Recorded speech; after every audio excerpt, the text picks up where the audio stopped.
y'all, welcome back to my channel. In today's video, I'm going to be sharing my pregnancy experience with y'all. For those of you who don't know, I am a mother to 2 boys and I'm currently 8 months pregnant with our baby girl. We're due next month. This pregnancy has been totally different than the other 2. We found out in January that we were pregnant, and then the coronavirus started happening, so my husband was only able to attend the very first appointment with me. Everything else I've had to do alone. It's been incredibly difficult. That's something that my husband loves to be a part of, and this pregnancy has come with risks.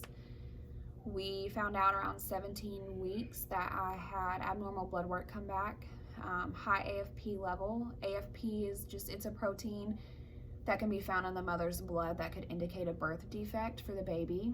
Our doctor was concerned that it was spina bifida, so I had to meet with a genetic counselor and see a specialist for a more in-depth ultrasound. I had to do that alone, which was really hard. This isn't something that we have ever experienced before. So doing that alone was very scary. Thankfully, baby girl's anatomy looked great. Everything was going the way that it should. They said with a high AFP level like that and your baby being fine, they often look at your placenta and there being something wrong there. So that puts me at risk for things like preeclampsia or preterm labor or and uterine growth restriction, which is where the placenta stops providing the nutrients that she needs to grow correctly, and low birth weight. There's just different things that could be wrong, and that level could just be like a red flag for that. I've had a few ultrasounds with the specialist, and I actually just had my last one last week. Everything still looks great with her. She's growing the way she should, so they don't need me to come back there anymore. They just gave me some things to look out for because I still am at risk for a few things. And my doctor has me doing non-stress test twice a week at the hospital, and that is to monitor me and our baby, just make sure that the environment that she's in is okay. So I do that twice a week, and it's 20 minutes every time. We're just hooked up to monitors, then they're watching her heartbeat and they're watching for contractions and like a few other things they're able to tell just from that 20-minute time frame.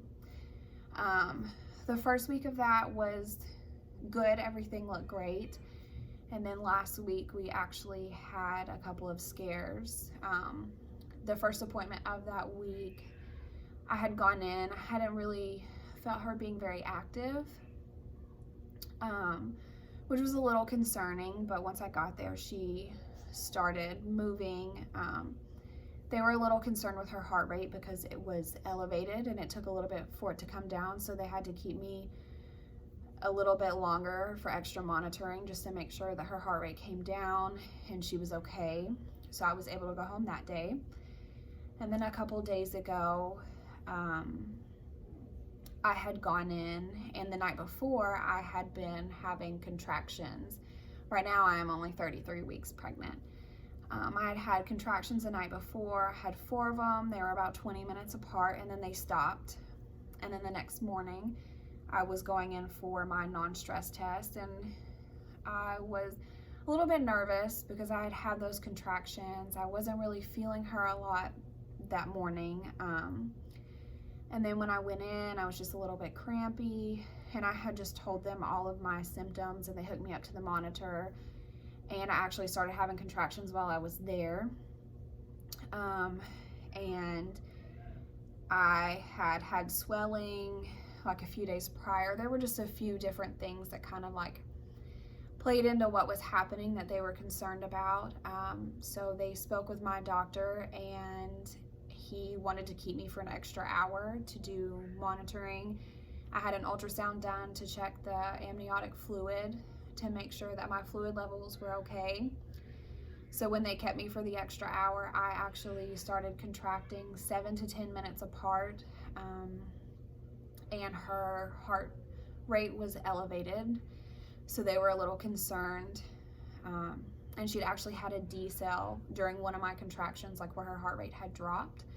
So we just had to have some extra monitoring, and it was scary because I was alone and I'm still kind of early into the pregnancy, and my husband wasn't able to be there. So over the last couple days since that has happened, I have just been on a moderate bed rest. The contractions have still been coming. They're not as consistent as they were that day, but it's still scary because I am only 33 weeks pregnant. They did check me there and I wasn't dilating, so they were able to send me home and just told me, you know, if they get closer together or they get more intense, or if you feel like something isn't right, you know, come back in. So I've just been trying to take it easy over the last couple of days. It's really difficult.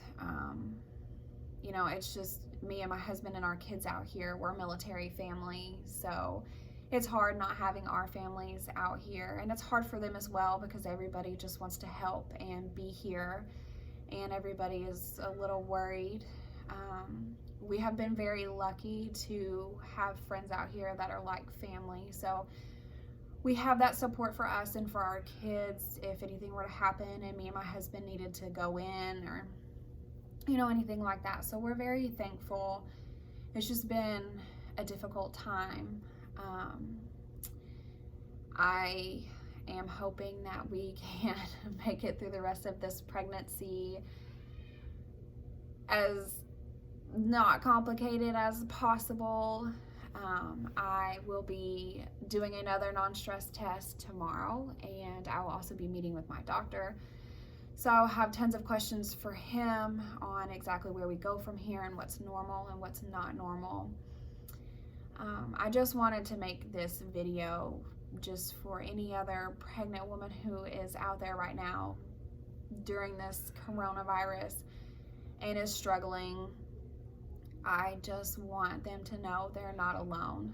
That's something I have always told my husband I wanted to do for things that I have experienced myself, is to share my experience with people and let them know that they're not alone. And it's also good for me too, to kind of put those things out there and have that kind of support. So this video is that. I just want to let other moms know that right now is difficult, but I know that we will make it through all of this. And for us personally, send us all the prayers and good vibes and all of that. I'm going to be vlogging the rest of this pregnancy to share my experience in hopes that it helps someone out there. I will be giving an update in a few days after I've had this appointment with my doctor, and we will go from there. Thank y'all so much for watching, and I hope this helps someone. If you like this video, please give it a thumbs up and subscribe if you haven't, and I will see y'all next time.